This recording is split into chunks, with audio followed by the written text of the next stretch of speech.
தேவன் நம்மை துளிர்விட பண்ணுவார். நான் பொதுவாக சொன்னேன், இப்படிப்பட்ட ஆசீர்வாதத்தை சொல்ல தப்பு கிடையாது. அந்த பிளஸ்ஸிங் வேர்ட்ஸை வார்த்தையில சொல்லி எனக்கு அது பெரிய பழக்கம் இல்லை. ஆனால் புது வருஷ ஆராதனை செய்தியையும் முதல் வார செய்தியையும் ஆண்டவர் ஆசீர்வாதமான வார்த்தைகளை தந்திருக்கிறார். தேவன் நம்மை துளிர்விட பண்ணுவார், பெருகுவ பண்ணுவேன் சொன்ன ஆண்டவர் அடுத்த ஸ்டெப்பாக துளிர்விட பண்ணுவார். எத்தனை பேர் அதை ஏற்றுக்கொள்ளுகிறீங்க? ஸ்தோத்திரம். என்னுடைய பிள்ளைகளே, சிலருடைய வாழ்க்கை நீண்ட காலமாக ஸ்தோத்திரம் துளிர்விடாமல் இருக்கிறது. சிலருடைய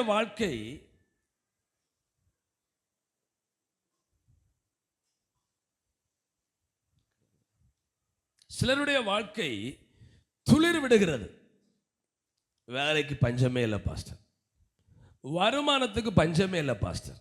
ஆனா ஒரு காரியம், யாத்திராகமம் 10:5 சொல்லப்பட்டபடி, யாத்திராம் 10:5, தரை காணாதபடி அவைகள் பூமியின் முகத்தை மூடி கல்மலைக்கு தப்பி மீதியாக வைக்கப்பட்டதை பட்சித்து வெளியிலே துளிர்க்கிற செடிகளை எல்லாம் தின்று போடும். சத்தமா சொல்லுங்க அல்லேலூயா. கவனிங்க, சிலருடைய வாழ்க்கை பல ஆண்டுகளாய் துளிர் விடாமலே இருக்கிறது. சிலருடைய வாழ்க்கை துளிர் விடுகிறது. வேலை இருக்குது, நல்ல வருமானம் இருக்கிறது. ஆனா துளிர் விடுவதை வெட்டுக்கிளிகள் சாப்பிட்டு போடுகிறது. இது ஒரு கஷ்டமான காரியம். துளிர் விடுகிறது, துளிர் விடுவதை வியாதி வந்து சாப்பிட்டு போடுகிறது. எதிர்பாராத வழக்கு, அல்லேலூயா. வழக்கு எப்படி வரும்? இங்கே ஒரு சகோதரர் இருக்கிறார், அவர் ஒரு சின்ன காரியத்தை சண்டைக்கு போனார். ஒரு பேரக்கா விஷயம்தான், ஆனா ஜாமீன் இறங்க 40,000 ரூபாய். ஒரு பேரக்கா பறிச்ச பிரச்சனை தான், ஆனா ஜாமீனுக்கு எத்தனை ரூபாய் சொல்லுங்கம்மா, சொல்லுங்க. 40,000 ரூபாய் வேலை செய்து சம்பாதிக்கிற எவ்வளவு காலம் ஆகும்? ஒரு சின்ன பேரக்கா பிரச்சனையில ஜாமீன் இறங்கவே 40,000. அப்ப வழக்கு முடிய எத்தனை லட்சம் ஆயிருக்கானோ யோசித்து பாருங்க. இப்படி சிலருடைய வாழ்க்கையில துளிர் விடுகிறது. ஆனா விடுகிற துளிரை வெட்டுக்கிளிகள் சாப்பிட்டு போடுகிறது. அப்படிங்க யாரா இருக்கிறீங்களா? நீங்க கை வைத்துங்களா பாப்போம். பாஸ்டர் நன்மை தருகிறார், ஆனா வியாதி, சிலருக்கு வருஷந்தோறும் ஒரு நஷ்டம். அப்படி இருக்கிற கை வைத்துங்க பாப்போம். தைரியமா வைக்கப்படும். சிலருடைய வாழ்வில் அப்படி இருக்கிறது. ஆமென். அப்படி இருக்கிறவருடைய வாழ்வையும் கர்த்தர் மறுபடியும் துளிர்விட பண்ணுவார். அவர்களுக்கு ஒரு பெரிய பாதுகாவலை ஆண்டவர் தரும். சிலருக்கு வருஷந்தோறும் ஒரு நஷ்டம் வருகிறது, சிலருக்கு வருஷந்தோறும் பதிவா ஒரு வியாதி வருகிறது. அந்த வியாதிகளை, துளிர்களை கெடுக்கிற, துளிர் விடுவதை அழிக்கிற வெட்டுக்கிளியுடைய வல்லமைகளை இயேசு அழித்து போடுவார். எத்தனை பேர் நம்புறீங்க? அப்படி நடக்கணும் எத்தனை பேர் விரும்புறீங்க? நடக்குமா நடக்காது?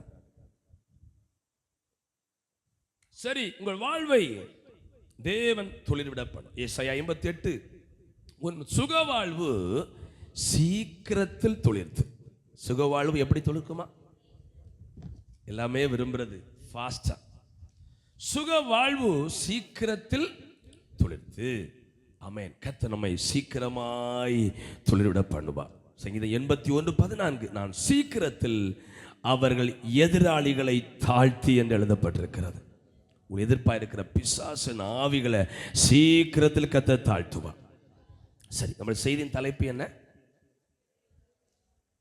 சொல்லுங்கம்மா?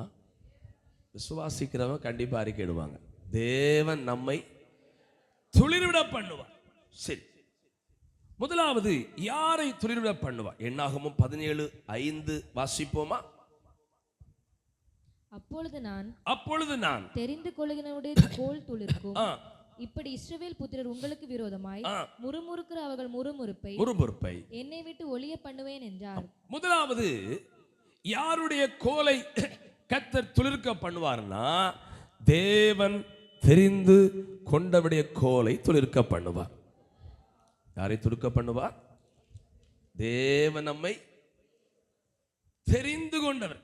ஃபாதர் பாடுறான், தெரிந்து கொண்டார், தெரிந்து கொண்டார். நல்லா கைகொடி பாடலாமா? மகனாக மகளாக தெரிந்து கொண்டார். கைகொட்டி, தெரிந்து கொண்டார், தெரிந்து கொண்டார், மகனாக மகளாக தெரிந்து கொண்டார். நான் இயேசுவின் பிள்ளை, பயமே இல்லை, என்னாலும் சந்தோஷமே. நான் இயேசுவின் பிள்ளை, பயமே இல்லை, என்னாலும் சந்தோஷமே. சத்தவர் அல்லேலூயா. சரி, தேவன் தெரிந்தவருடைய கோல் துளிர்க்கும். அங்க ஒரு போட்டி வருகிறது. ஆசாரிய ஊழியம் செய்வது யார்? ஆனா தேவனுக்கு ஆரோனுடைய சன்னதி தான் ஊழியம் செய்யணும். முறுமுறுக்கிறாங்க. அப்போது ஆண்டவர் சொல்லுகிறார், 12 கோத்திரமும் 12 கோலை எடுத்து ஆசரிப்பு கூடாரத்தில் கொண்டு வைக்கணும். நீங்க முறுமுறுப்பு ஒளிய பண்ணும்படிக்கு நான் தெரிந்து கொண்டுடைய கோல் துளிர்விடும். ஆமென் சொல்லுங்க. சொல்லுங்க, நீங்க தெரிந்து கொள்ளப்பட்ட பிள்ளைகள் என்று நீங்க உங்களுக்கு நிச்சயம் இருக்கா? தேவனால் தெரிந்து கொள்ளப்பட்டவர்கள். பைபிள் சொல்லுப்பா, தேவனால் தெரிந்து கொள்ளப்பட்டவர்களை பூமியின் 4 மூலையிலிருந்து கர்த்தர் கூட்டி சேர்ப்பார். சர்ச்சுக்கு வந்திருக்கிறீங்க, பைபிளை சுமந்து வந்திருக்கிறீங்க, உள்ளத்துல இருதயம் துடிப்பது போல, நான் இயேசுவால் தெரிந்து கொள்ளப்பட்ட பிள்ளை, நான் இந்த உலகத்துக்குரியவனே கிடையாது என்கிற நிச்சயம் உங்களுக்கு இருக்கிறதா? நிச்சயம் இருந்தால் உங்க கோலை, உங்க வாழ்க்கையை துளிர்விட பண்ணுவார். சரி, கவனிங்க. இப்போ 12 கோலை கொண்டு ஆசரிப்பு கூடாரத்துக்குள்ள வைக்கிறாங்க. இது என்ன கோல் என்று சொல்லப்படவில்லை. ஆனா என்ன காய்த்தது பைபிள் சொல்லு பாத்தீங்களா? ஆமே, இந்த மரத்துல இந்த கனிகளை பறிப்பீர்களா? அப்ப எந்த கோல் வச்சிருக்கிறாங்க? சிலரு வீடு தறி வைக்கும் போது பிலாங்கொம்பு பாத்தீங்களா? என்ன கொம்பு? அப்போ நல்ல யோகம் அடிக்குமோ? முன்னோர்கள் சொல்லி வச்ச ஒரு காரியம். பிலாங்கொம்ப செத்தி, சிலர் அதுக்கெல்லாம் முகத்து போடுற மஞ்சைய கம்புக்கெல்லாம் தடவி வெத்தலை எல்லாம் கட்டி, அப்போ வீடு தறி வைக்கும் போது பிலாங்கொம்பு இங்கே வச்சது என்ன? சரி, முருங்கை மரத்தை வெட்டி போட்டா துளுக்கும், மனுச்சரி கம்பும் துளிர்க்கும். ஆனா இந்த வாதுமை மரத்தை வெட்டி போட என்ன செய்யாது? சில நேரம் மரச்செடி கம்பு பூமியில படாவிட்டாலும் துளிர்விடும். பார்த்திருக்கிறீங்களா? பார்த்திருக்கிறீங்களா? இந்த வாதுமைக்கு வந்து வாதுமை விதை தான் போடணுமா? என்ன போடணும் சொல்லுங்க? வாதுமை விதை தான். ரோஜா கம்பு நட்டா துளிர்க்கும். முருங்கை கம்பு சொல்லுங்க, சத்தமா சொல்லுங்க. முட்டையிட்டு இனக்க பெருக்கம் செய்வது உண்டு, குட்டியிட்டும். இது போல இந்த வாதுமை மரம் வந்து விதை தான் வைக்கணும். அதிலும் இந்த வாதுமை விதை குறுக்க வேண்டுமானால் கீரை விதையை போல 30 நாள் ஆகுமா? எத்தனை நாள் ஆகுமா? இங்க எப்படி நேற்று பகல்ல கொண்டு ஆசரிப்பு கூடத்துல வச்சாச்சு, காலமா பார்த்தா பூ பூத்து. சொல்லுங்க, இதை கொஞ்சம் நான் ரிசர்ச் பண்ணேன், சொல்ல போறோம். இல்ல டைம் இல்லை, இல்லைன்னா சோத்திரம் ஏறாம டைம் இல்லை, இல்லைன்னா ஒரு வாதுமை கொத்த நினைச்சுப்பேன், கொண்டு திருப்பேன், கோடாரி கொண்டு வந்தது போல. டைம் இல்லை.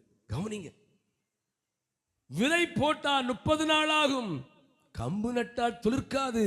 ஆனால் தெரிந்து கொள்ளப்பட்டவருடைய கோல் ஆசரிப்பு கூடாரத்தில் கொண்டு வைத்த போது ஒரே நைட்டில் அது பூ பூத்து காய்த்து வாதுமை பழங்களை கொடுத்தது. கையை உயர்த்துறல் இல்லையா? இது ஏன் ஆண்டவர் வாதுமை மரம் இதெல்லாம் சொல்லுகிறாருன்னா, கவனிங்க, நம்ம கூட ஒருவேளை பட்ட மரமா இருக்கலாம், கர்த்தருடைய பிள்ளைகளா இருப்பீர்களானால், தெரிந்து கொள்ளப்பட்ட பிள்ளைகளா இருந்தா உங்க வாழ்க்கையை கர்த்தர் துளிர்விட பண்ணுவார். எத்தனை நாள்ல? ஒரே நாள் ராத்திரியில, ஒரே நாள் ராத்திரிக்குள்ளால. நான் சொன்னேன், அந்த வாதுமை அந்த கம்பானது கோல் துளிர்க்காது. வாதுமை துளிவிட வேண்டுமானால் விதை போட வேண்டும். ஆனால் அப்படிப்பட்ட ஒரு மரத்தையே ஒரே ராத்திரிக்குள்ளால துளிர்விட பண்ணுகிற கர்த்தர். இங்கே பல நம்பிக்கை இல்லாம இருக்கிறீங்க. உங்கள் பிள்ளைகளை குறித்து, வாழ்வை குறித்து நம்பிக்கை இழந்திருக்கிறீங்க. உங்களை பார்த்து ஆண்டவர் சொல்லுகிறார், நீங்க கர்த்தராய் தெரிந்து கொள்ளப்பட்ட பிள்ளைகளா இருந்தா உங்க வாழ்க்கை துளிர்விடும். எல்லாருங்க செய்தியை கவனிக்கிறீங்களா? ப்ளீஸ் எல்லாரும் செய்தியை கவனிக்கிறீங்களா? இவ்வளோ கஷ்டப்பட்டு பிரசவம் பண்றேன், எல்லாரும் கவனிங்க. துளிர் விடும். எத்தனை பேர் நம்புறீங்க? ஒரே ராத்திரியே துளிர் விட்டது. தேவனுடைய பிள்ளைகளே, சோத்திரம், உங்க வாழ்க்கையை கர்த்தர் மேன்மைப்படுத்துவாராக. அல்லேலூயா. அது மட்டுமல்ல, அது ஒரு பெரிய மரமா மாறி நல்ல காய்களை கொடுத்தது. சோத்திரம். அல்லேலூயா. வசனம் 7 வாசிங்க. அந்த கோலை மோசே சாட்சியின் கூடாரத்திலே கர்த்தருடைய சமூகத்தில் வைத்தான். மறுநாள் மோசே இன்னைக்கு வைத்து கவனிங்க. அம்மா கவனிங்க. நான் சொன்ன பார்த்து, ஒரு ஆள் உச்சைக்கு முன்ன பணக்காரன் ஆகணும் அப்படி ஆசைப்பட்டேன்னு சொன்ன பார்த்தீங்களா? ஆமே, நம்ம ஆசைப்பட்டு ஒண்ணுமே ஆகாது. நம்ம பிரயாசப்படும் ஒரு வருஷம் நம்ம பெரிய பணக்காரர் ஆகணும், இதை செய்யணும் அதை செய்யணும், நடக்கவே நடக்காது. கர்த்தர் தெரிந்து கொண்டிருந்தால் அதை ஆசரிப்பு கூடாரத்திலே கொண்டு வச்சான். அது துளிர் விட்டிருந்தது. கையை வைத்து சொல்லுங்க பாப்போம். அப்ப துளிர் விட எங்க கொண்டு வச்சாங்க? சொல்லுங்க, எங்க கொண்டு வச்சாங்க? ஆசரிப்பு கூடாரத்துக்கு உள்ள. சொல்லுங்க, நீங்க இருக்க வேண்டிய இடம் தேவனுடைய சமூகம். கவனிங்க, கை வைத்து சொல்லுங்க. ஒரு நாள்ல ஒரு 1.5 மணிக்கூர் ஆகிலும் நான் தேவனுடைய காரியங்களுக்கு செலவிடுகிறேன். அவங்க கை தள்ள சொல்லுங்க பாப்போம். குடும்ப ஜெபமோ தனி ஜெபமோ பைபிள் படிப்பு ஒரு 1.5 மணிக்கூர் எல்லாம் கர்த்தருக்கா கொடுக்கிறேன். கைத்துங்க பாப்போம். 1 மணிக்கூர் இது லேலை சந்தையா? 1 மணிக்கூர் டெய்லி குடும்ப ஜெப நேரத்திலேயோ தனியாகவோ பைபிள் படிப்பு 1 மணிக்கூர் கொடுக்கிறேன்னு கைத்துங்க பாப்போம். எல்லாம் கவனிக்கிறீங்களா? கை வைத்துங்க நல்லா. இவ்வளவு பேர் டெய்லி 1 மணிக்கூர். இத்தனை மணிக்கூர்ல 24 மணிக்கூர்ல சோத்திரம் நம்மை நடத்துகிற ஆண்டவருக்கு 1 மணிக்கூர், அது கீழே 1/2 மணிக்கூர் கீழே போண்டா. என்னோடு கூட 1 மணி நேரமாவது எப்படி துளிர்விடும்? எப்படி துளிர்விடும்? உங்க வாழ்க்கை துளிர்விட வேண்டுமா? நான் சொல்றேன், நிறைய பேர் கிறிஸ்தவங்க, தேவ பிள்ளைகள் குடும்ப ஜெபம் பண்ணாம இங்க இருக்கிறீங்க. குடும்ப ஜெபம் பண்ணுகிற நேரத்தை ஏதோ ஒரு வேலை செய்கிறீங்க. வாழ்க்கை துளிர்விட வாய்ப்பே இல்லை. துளிர் விடுவதை சத்துரு வெட்டுக்கிளி கொண்டு போய் கொண்டே இருக்கும். சகோதரமார் கவனிங்க, நல்லா உழைக்கிறீங்க. பிரதர்ஸ் எல்லாம் கவனிங்க, எல்லாம் கவனிக்கிறீங்களா? நீங்களும் டைமை கொடுக்கணும், இல்லைன்னா துளிர் விடும். அதை வெட்டுக்கிளி சரி என்ன செய்யும்? கடிச்சு கொண்டு போயிருக்கோம். நான் சபையை சொல்லியிருக்கிறேன், ஒரு விஷயத்திற்காக ஆண்டவரிடத்துல ஜெபம் பண்ண, பிள்ளை ஸ்கூல்ல ஃபீஸ் கட்ட வழியிலே ஆண்டவரேன்னு ஜெபித்த போது ஏன்ட்ட ஆண்டவர் சொன்னது, உன்னுடைய நேரத்தை 12 மணிக்கூர் எனக்கு தான். நான் கேட்டது என்ன இயேசுவிடத்துல? சொல்லுங்கம்மா, ஆரம்பத்தில் என்ன செய்ய? இன்னைக்கு முன்பு 10 ஆண்டுக்கு முன்பு ஃபீஸ் கட்ட வருடந்தோறும் கடன் வாங்குறேன், வட்டிக்கு வாங்குறேன் ஆண்டவரே என்று சொல்லி ஒரு உபவாச ஜெபத்தில் அழுத போது ஏசப்பா என்ன சொன்னா தெரியுமா? 12 மணி நேரத்தை நீ எனக்கு தா. அத ஒரே வார்த்தை. ஆச்சரியப்படுறேன். எம்ஏயும் பிள்ளைய படிச்சு முடிச்சாங்க. 10 ஆண்டுக்கு முன்பு சொன்னதை அந்த படிப்பு காரியத்தில் கடன் வாங்காம நடத்தினார். நான் தைரியமா சொல்லுவேன், வேற எதுக்கெல்லாம் கடன் வாங்கி இருக்கிறேன். ஏன் தெரியுமா? பிள்ளைகளுக்கு வருடந்தோறும் ஸ்கூல் ஃபீஸ் கிட்ட. கவனிங்க பிரதர்ஸ், கவனிங்க. சோத்திரம். வழியிலேந்து அழுத போது என்ன சொன்னார் ஆண்டவர்? அன்பு மகன் தேவதெய்வம், நாளை காலையை பார்க்கும்போது உன் அக்கௌண்டிலே ஒரு 10,000 ரூபாய் வந்திருக்கு மகனே, ஸ்தோத்திரம்னு எடுத்துக்கொள்ள சொல்லணுமே. நமக்கு ஆண்டவர் கேட்கறது ஒன்று, தர்றது ஒன்று. நான் பிள்ளைக்கு ஸ்கூல் ஃபீஸ் கட்ட பணம் இல்லைன்னு ஜோமன்னா, அறையில் ஜோமன்னா, அன்றைக்கு இரவு சொல்றாரு 12 மணிக்கூரை எனக்கு தான். நாங்கள் ஊழியக்காரங்க, முழு நேரம் வேலைக்கு ஒன்றும் போகலை, எங்களுக்கு கொடுக்கலாம், நீங்கள் 12 மணிக்கு கொடுக்க முடியாது. அப்போ பார்த்தேன், நீ இவ்வளவு எல்லாம் கஷ்டப்பட பிரயோஜனம் இல்லை, சுவத்தில் போட்டு தலையடிச்சு புரோஜனம் இல்லை. என்னுடைய நேரத்தை நீ தருவாயானால் இந்த காரியத்தை நடத்துவேன். நான் 12 மணிக்கு கொடுக்கறேன்னு சொல்லலை. ஆனால் ஒன்றி ஜெபம் பண்ணணும், 4 பேருக்கு சுவிசேஷம் சொல்லணும், மருத்துவமனை ஜெபம் பண்ண போகணும், வீடு சந்திக்க போகணும், வெளிக்கூட்டங்கள் அழைப்பினா போகணும், இல்லை அந்த எதை சபையில் ஜெபிக்கணும், அறையில் இதுதான் செய்துட்டு இருப்பேன். உரலை சொல்லுங்க பார்ப்போம். நான் ஏன் சொல்ல தெரியுமா? காணிக்கை கொடுக்குறீங்க பிரதர்ஸ், கவனிக்கிறீங்க, ஆண்டவர் அதில் பிரியப்படுறாரு. ஆனால் நம்முடைய நேரத்தை அதிகமாய் பார்க்கிறார். Time is gold. கவனிங்க, டைம் இஸ், காலம் பொன் போன்றது. ஒருவேளை நீங்க தனி ஜெபம் பண்ண முடியாவிட்டாலும் உங்களை பார்த்தானே சொல்றாரு, ஆமா இந்த இந்த இந்த வாதுமை மரம், வாதுமை அந்த கோல் துளிர்க்காது, விதை போட்டாதான் துளிர்க்கும். ஆனால் துளிர்விடாத கம்பு துளித்ததற்கு ஒரே ஒரு ரகசியம், இது தேவ சமூகத்தில் இருந்தது. சௌரமார் கை கட்டி, கொஞ்சம் புரியுதா உங்களுக்கு? கொஞ்சம் புரியுதா? சோத்திரம். எனக்கு தெரிந்த ஒரு சகோதரர் ஒரு சர்ச்சில் அந்த பாஸ்டர் கூப்பிடுவாராம். அவர் சாயக்கடை நடத்துற, சாயக்கடை பழைய மண்டம் பக்கத்தில் சாய நடத்துற. சகோதரா, நேற்று கிழமை மட்டும் நீங்க லீவ் விட்டு சர்ச்சுக்கு வரணும். இல்ல பாஸ்டர், என்ன நம்பி சாயை குடிக்க நிறைய பேர் வருவாங்க. இவர் பெரிய கொடை வள்ளல், சாயை ஃப்ரீயா கொடுக்கிறார். என்னை நம்பி சாயை குடிக்க சண்டே நிறைய பேர் வருவாங்க. என்னைக்கு எப்படி இருக்கிறீங்க பிரதர்? ஒரு முன்னேற்றமும் இல்லை. ஞாயிற்றுக்கிழமை கூட சர்ச்சில் வந்து உட்கார நேரம் இல்லையா? இவருக்கு துளிர்விடணுமா? அதே அவங்க வீட்டு பக்கம் இன்னொரு தாயார் இருக்கிறாங்களா, அந்த ஊழியர் சொன்னது, ஒவ்வொரு கூட்டத்திற்கும் நடக்க முடியாது, ஒவ்வொரு கூட்டத்திற்கும் கத்தர் கொண்டு வர்றார். எப்படி சிஸ்டர், பரவாயில்லையா, நல்லா இருக்கிறீங்களா? ஆம், ஏசப்பா என் பிள்ளைய வெளிநாட்டுக்கு கொண்டு போனார். எங்களுக்கு ஒரு சின்ன எலி மாடத்தில் இருந்தோம், சின்ன வீட்டில் என் பிள்ளைய கத்தர் உயர்த்தினார். ஆனால் சாயக்கடை ஞாயிற்றுக்கிழமை கூட்டத்துக்கு கூப்பிட்டா என்ன நம்பி கொஞ்சம் பேர் சாய குடிக்க வருவாங்க என்று சொல்லியிருக்கிற சகோதரன் அப்படிதான் இருக்கிறா. இன்னைக்கு அன்பா சொல்றேன், கர்த்தரை காணிக்கை கொடுக்குறீங்க, சந்தோஷம். உங்களை நேசித்து சொல்றேன், நான் என் அனுபவத்தில் சொல்றேன். எவ்வளவோ பிரயாசப்பட்டேன், நானும் எத்தனையோ வேலை செய்ய, என்னெல்லாம் ஊழியத்து வந்த வேண்டும், அந்த பிசினஸ் இது செய்யலாமா?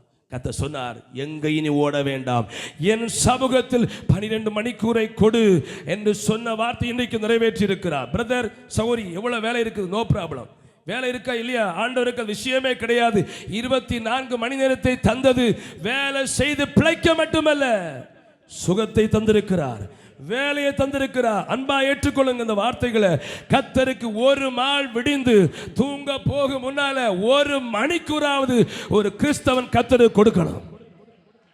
நம்ம நினைப்போம், வருமானம் வருது, துளிர் விடாது, வெட்டுக்கிளி காத்திருக்கிறது, வெட்டுக்கிளி பட்சித்துக் கொண்டு போகும், அது எப்படி வருனே தெரியாது. நீங்க, நாங்கள் பைபிள் காலேஜ் படித்தோம், கோயம்புத்தூர்ல படித்தோம். அந்த காலேஜில் பிரின்சிபல், நான் பைபிள் காலேஜ் படிக்கும்போது 1996 கோயம்புத்தூர்ல 2வது பெரிய பணக்காரர். எங்க பாஸ்டரா அப்படி நினைக்காதீங்க, கோயம்புத்தூர் 2வது பெரிய பணக்காரர். கோயம்புத்தூர் எவ்வளவு கம்பெனி இருக்குது, பெரிய பணக்காரங்க.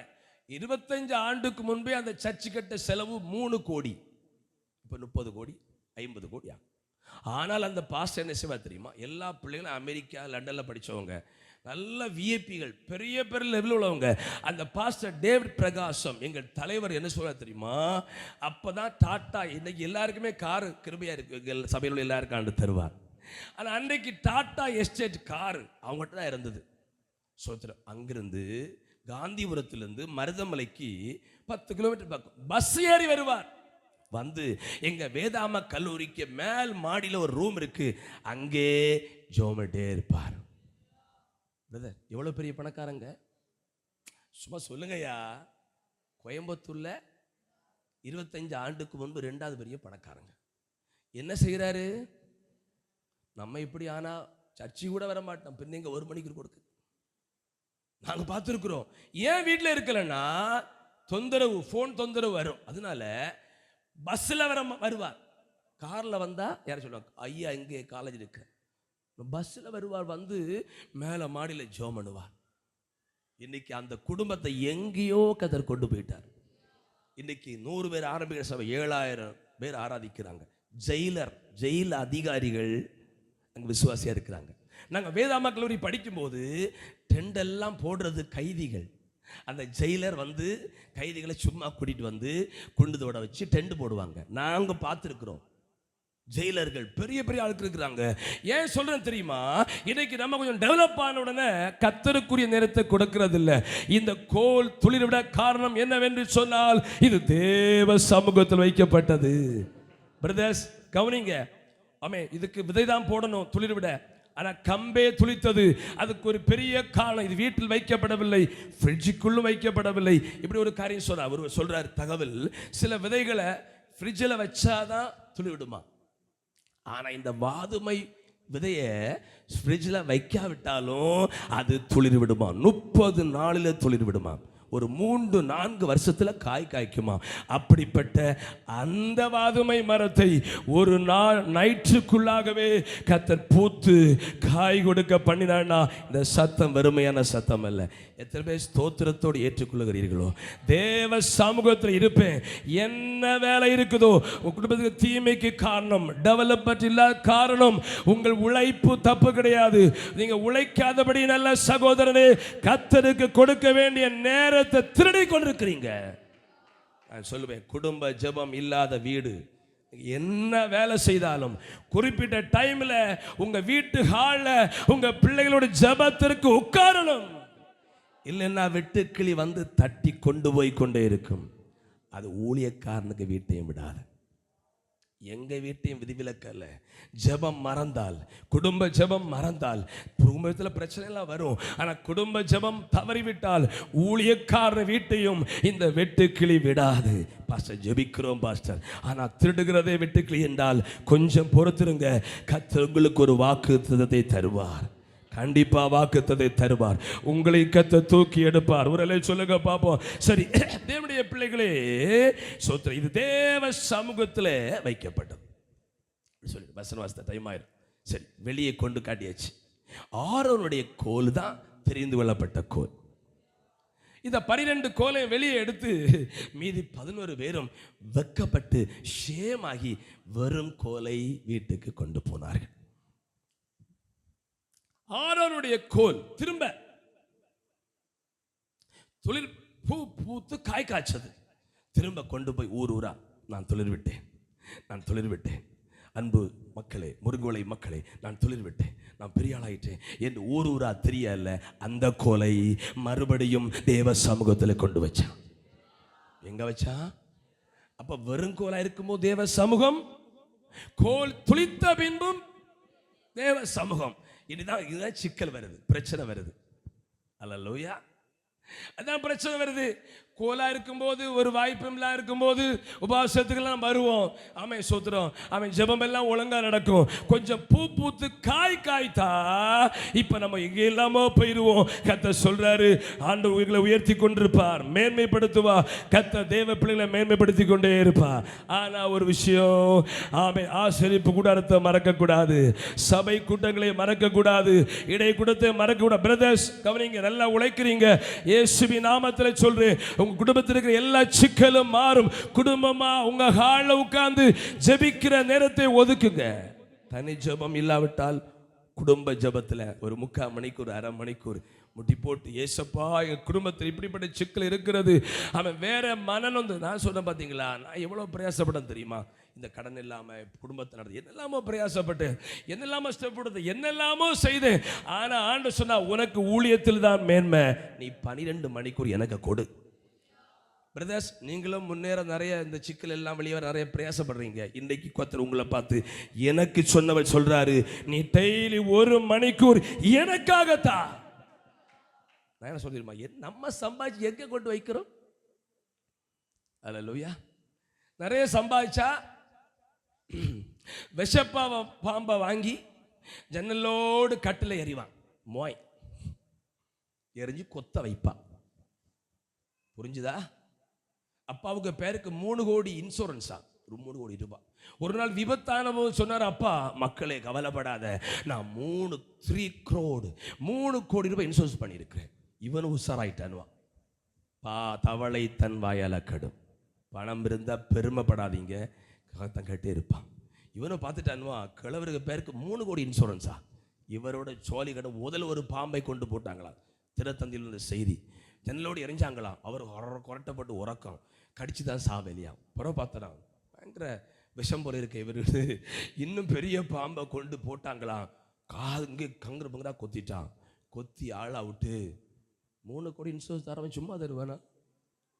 அவன் சிஐடி போட்டு ஸ்பெஷல் கோடை விசாரிச்சு பார்த்தா இது மர்டர், இது கொலை குற்றம் என்று கண்டுபிடிச்சு இப்போ இனி அவனு ஜெயிலில் கம்பி அண்ண வேண்டியதான்.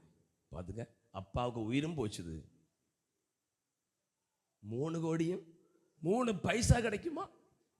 அதனால ராத்திரி பகலா உழைச்சி பிள்ளைக்கு சம்பாதிச்சா சொல்லுங்க, அவன் நம்ம சபையில் நல்லவங்க, இங்கெல்லாம் கெட்டவங்க கிடையாது.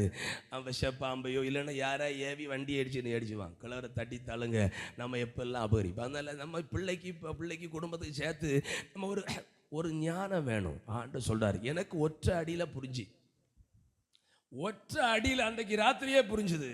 இனி செவத்தில் போட்டு இடிச்சு ஒரு பிரோஜனம் இல்லை.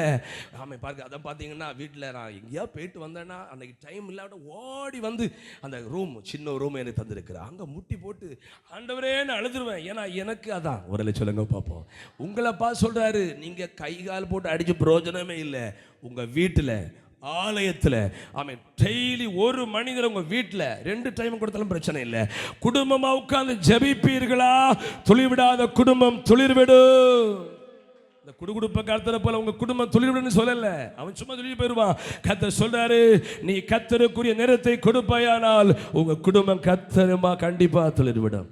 அதுக்கு நான் கேரண்டி சொல்றேன். ஆமென். அதை திரும்பவும் எங்க வைக்கணும் சொல்லுங்க, சாட்சி. அதாவது துளிவிடுவார், நல்ல உற்சாகம் தருவார், நல்ல டெவலப்மெண்ட் தருவார். ஆனாலும் மறுபடி எங்க வைக்கணும்? சாட்சி கூடாரத்தில் வைக்கணும். கையெழுத்தால சொல்லுங்க பார்ப்போம். கவனிங்க, சாமுவேல் தாவீது கர்த்தருடைய பெட்டிக்கு முன்பதாக என்ன செய்தான்? துளிர்விட தேவனுக்கு முன்பதாக நடனம் ஆடினான். யாக்கோபு தாவீது இன்னொருத்துல சொல்றான், ஆண்டவரே கர்த்தர் துளிர்விட பண்ணுவார், இம்மட்டும் நடத்தி வந்ததற்கு நான் எம்மாத்திரம், என் குடும்பம் எம்மாத்திரம். துளிர்விட பண்ணும்போது தாழ்மையா ஆலயத்திற்கு வரணும். ஒரு சொல்லுங்க பார்ப்போம். ஒரு ஊழியர் இப்படி சொல்லுவார், நீங்க என்ன படிச்சவங்க, அரசு அதிகாரி, போலீஸ் ஆபீசரா இருந்தாலும் உங்கள் பெருமையை சபைக்கு வெளியே செப்பலை கலத்தி போடும்போது உங்கள் பெருமையை கலத்தி போட்டு வரணும். ஆலயத்துக்குள் வந்தா நீங்க முடியாத அப்படின்னா சேர்ல இருக்கிறீங்க, நான் உங்களுக்கு நீங்க பெருமையா இருக்கீங்க சொல்லல. ஆலயத்துக்குள் வந்தா நான் ஒரு தேவ பிள்ளை. ஒரு சொல்லுங்க பார்ப்போம். பெருமைக்கே இடம் இல்லை. கர்த்தர் உங்கள் குடும்பங்களை துளிர்விடப்படும். யாருடைய கோல் துளிர்க்குமா? தேவனால். யோபு 14:7 வாசிங்க. துரிதம் முடிக்கிறேன், ஒரு பயன் தான் முடிஞ்சு, ஷார்ட்டா சொல்லி. யோபு 14:7.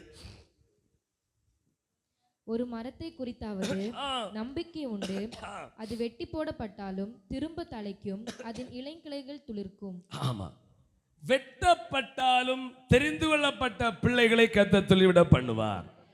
நீங்க ஹாப்பியா ஹார்பேன்னு சொல்லி ஏற்றுக்கொண்டால் உடனே பிரசங்கம் முடியும். வெட்டி போடப்பட்டாலும் உங்க வாழ்க்கைய யாராவது உங்களை நினைச்சு மாந்திரீகம் பண்ணி இந்த குடும்பத்தை வெட்டி போடப்பட்டாலும் உங்க வாழ்க்கையை மறுபடியும் துளிர்விட பண்ணுவார். ஹல்லேலூயா. வறண்ட நிலத்திலே ஆமே கர்த்தர் உங்களை துளிர்விட பண்ணுவார். கைகளை உயர்த்தி வரல சொல்லுங்க பாப்போம். யோபு அந்த ஒரு வார்த்தை சொல்றார், ஒரு மரத்தை குறித்தாயிலும் நம்பிக்கை உண்டு, ஆனா என்னுடைய வாழ்க்கையை துளிர்விடவில்லையே என்று அவன் சொல்றான். ஆனா 42ஆம் அதிகாரத்துல ஒரு வார்த்தை சொல்றாரு பாருங்க. யோபு சொல்றாரு, ஆண்டவரே நான் தெரியாம சொல்லிட்டேன். 2ஆம் வசனம் வாசிங்க. தேவரீர் சகலத்தையும் செய்ய வல்லவர், நீர் செய்ய நினைத்தது தடைபடாது என்பதை அறிந்திருக்கிறேன். நான் அறிவில்லாமல் ஆலோசனை மறைக்கிற இவன் யார்? ஆகையால் நான் எனக்கு தெரியாததையும் என் புத்திக்கு எட்டாததையும் நான் அறியாததையும் அலப்பினேன் என்கிறேன். அலப்பினே. ஒரு சொல்லுங்க பாப்போம். சில சொல்லுவாங்க, பாஸ்டர் பிரசங்கம் பண்ணுவாரு, அது எங்க நடக்க போகுது. யோபு என்ன சொல்ல தெரியுமா? ஒரு மரத்தை குறித்தாகிலும் நம்பிக்கை உண்டு, வெட்டுனா துளிர்க்கும். ஆனா மனிதன் செத்தபின் எங்கே? வாசித்திருக்கிறீங்களா? இது எப்ப சொன்னாராம்? எப்படி சொன்னாராம்? நான் அறியாததையும் எனக்கு புத்திக்கு எட்டாததையும் அலப்புறேன். நீங்க சில சொல்லிட்டு இருக்கிறீங்க, அவங்க பிரசங்கம் பண்ணுவாங்க, எங்க துளிவிட போறோம். யோபு ஒரு காலம் சொன்னாரு, இப்ப சொல்றாரு, துளிவிட்ட பின்பு எனக்கு தெரியாததையும் புத்திக்கு எட்டாதையும் சொல்லுங்க. உங்களை துளிர் விடுவது உங்க புத்திக்கு எட்டாது. சொல்லுங்க ஐயா, நீங்க துளிர் விடுவது புத்திக்கு இன்றைக்கு ஒரு உயர்வை தந்திருக்கிறார். பிரதர், புத்தி கேட்டுதா? டெய்லி வேலை உண்டா வேலை உண்டான்னு கேட்ட உங்களுக்கு ஒரு வேலையை தந்திருக்கிறாரு. அதனால துளிர் விடும், எங்க துளிர் அப்படி நினைக்க கூடாது. யோபை போல ஒருவேளை நீங்க இதுவரைக்கும் சொல்லி இருந்தா, செய்திகளை விமர்சித்திருந்தா, ஆண்டவர் இன்றைக்கு நான் சொல்றேன், எனக்கு புத்தி எட்டாதான் சொல்லிட்டேன்ப்பா, என்ன மன்னியும், நீர் எங்களை தொழில் விட பண்ண முடியும். இரண்டாவது யாரை தொழில் விடுவா? நீங்க வெட்டப்பட்டாலும் கண்டிப்பா உங்களை தொழில் விட பண்ணுவா. உங்க வாழ்க்கையை சத்துரு வெட்டி. மூன்றாவது நான் சொல்லி முடிக்கிறேன். ஆமென். எசாயா 53:2. எசாயா 53:2. இளங்களையே போலவும் வறண்ட நிலத்திலிருந்து துளிர்க்கிற வேரை போலவும் அவனுக்கு முன்பாக எழும்புகிறார். ஒரு அல்ல சொல்லுங்க.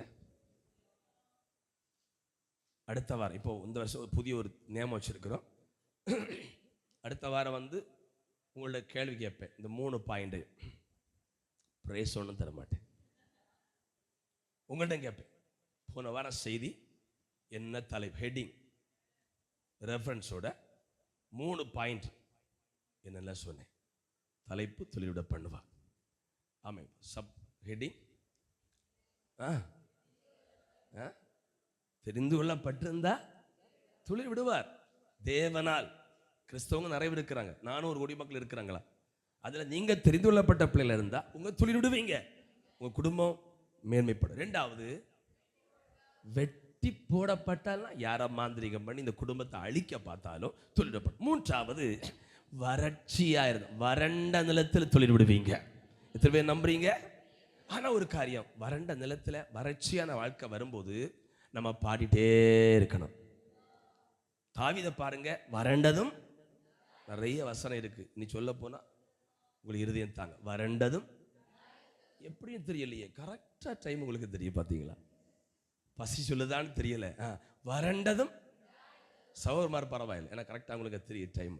சில திரும்பி பார்க்குறீங்க. வறண்டதும் விடாய்த்ததும் நிலத்திலே என் ஆத்துமா.